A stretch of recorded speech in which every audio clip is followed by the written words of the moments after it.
So hey guys, so today we will be reviewing the Acer Swift 1.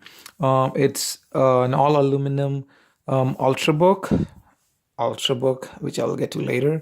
Um, so I would call this a netbook.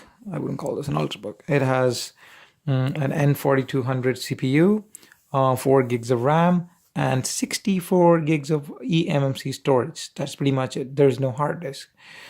So we'll get back to that more in the specs. So let's look at the size. It's 13.3 inches. So just to compare, this is my hefty 15.5-inch Asus ROG. It's pretty big compared to this tiny guy. So let's do a size comparison. This is pretty much it. If you're looking for productivity, 13.3 inches is like the best size for me because of the keyboard. So you save a lot on size and weight. So that's pretty much the size comparison. Let's get my ROG out of the way. So this has in ports a Kensington lock to lock it to your desk. It has a USB 2.0. It has a full-size SD card slot, which is weird. It should have a micro SD for extended expandable storage. I mean, it makes no sense. There's a proprietary charging port, which is again weird because it should be having a tiny USB Type-C, which it does, and then it has another one. Makes no sense. So this one cannot be used for charging the laptop. It is only used for data transfer. There's two USB 3.0 slots and a headphone jack. That's pretty much it for ports. And so I got this yesterday. I unboxed it. I updated it. And I have some experience, like about 8 hours experience using the laptop. So I'll share my experience. So you open it up. It's clean. Everything is clean. The keyboards are backlit. I don't know if you guys can see it. It is backlit, and it's pretty good at night. You can see. Yeah, see, you can see the light. At night, it's pretty good to use, and it has a fingerprint reader, so you can just touch to unlock it, which is pretty awesome. And it has a full HD IPS display, so the viewing angles are really good. And it's a matte display. See, it's a matte display, so it doesn't get reflected all that good. And the hinge, it's all aluminum, and the hinge is really good, and it goes all the way. So it's a good laptop. It's really well built, and I got it for $399 from the source. Here in Canada, it's $399 Canadian, which is a really good deal. And it looks and feels premium like a MacBook.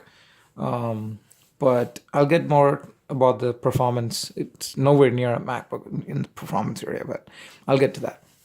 So, what else should I cover? Yes. So the hard disk. So it comes with all of these stickers here, which I don't like. I like a clean interface. It has like a full HD sticker, Intel sticker, some other stuff here, all of which I just took off, and I don't want to lose stickers, right? Come on, who wants to lose stickers? But so I stuck them underneath. The full HD 1080p display, the Intel Pentium logo. It has an N4200 processor. Advertises 10 hours of battery, which it doesn't have. It gets close to around 6 to 7 hours. Pretty decent. Fingerprint reader, which I showed you guys, an IPS display for wide viewing angle, certified Skype for business, blah blah blah, extra color. That's all good. So, what can we say about the laptop's performance? So, I tried playing videos yesterday before updating it, 4K videos on YouTube. That was pretty bad. It was choppy, stuttery, laggy. The voice came after the video, but then after I updated I updated Windows 10 to the latest version, it was pretty good. I mean, everything worked perfectly. So let's just pick out MKBHD's videos just to play back a 4K video.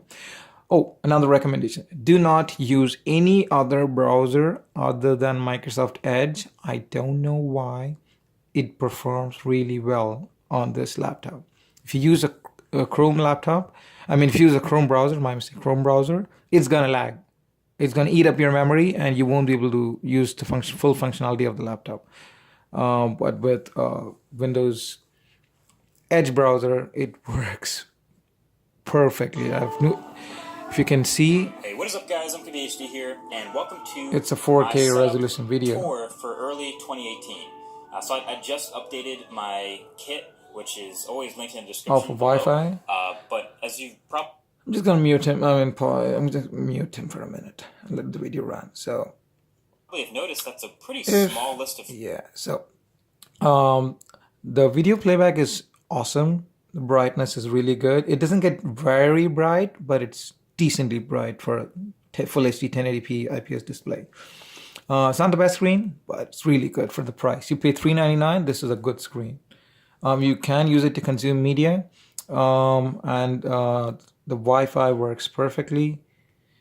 I mean, there are some devices where I don't know the exact technical specifications of it, but this has a better Wi-Fi chip than most other laptops. Yeah, and 4K video, it handles it like a champ. Everything works perfectly. The speakers are really good. 7 and I believe an HS5. I did not expect the speakers to be this cabinet is huge, as good for the price. I'll try to link those below. As a matter of fact, I'll try to link everything I name drop or talk about in this video right below that like button. Yeah, the speakers are really good. It's not tinny even at max volume.